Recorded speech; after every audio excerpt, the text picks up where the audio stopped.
दोस्तों ये मेरे पास एसर का A315 मॉडल का लैपटॉप है। एसर एस्पायर A315 सीरीज़ है।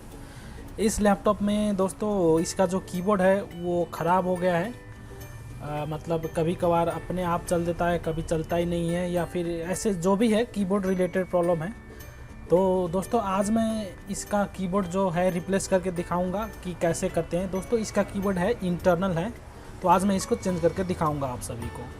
नमस्कार दोस्तों, स्वागत है आप सभी को आपके अपने YouTube चैनल मल्टी इन्फोटेक में। दोस्तों अगर इस चैनल पे आप पहली बार हैं तो चैनल को नीचे लाल कलर का सब्सक्राइब बटन दबा करके चैनल को सब्सक्राइब कर दें, और वीडियो पसंद आए तो दोस्तों वीडियो को ज़रूर लाइक करें। दोस्तों हम इस चैनल पे इसी तरह का यूज़फुल वीडियो अपलोड करते रहते हैं, इसका नोटिफिकेशन आपको सबसे पहले मिले, इसीलिए आप इस चैनल को ज़रूर सब्सक्राइब करें। तो चलिए दोस्तों बिना किसी देर किए हुए वीडियो को शुरू करते हैं। Let's begin.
दोस्तों फाइनली हमने इस लैपटॉप का कीबोर्ड सक्सेसफुली रिप्लेस कर दिया है और देख सकते हैं लैपटॉप कम्प्लीटली फिट हो चुका है और ओके चल रहा है।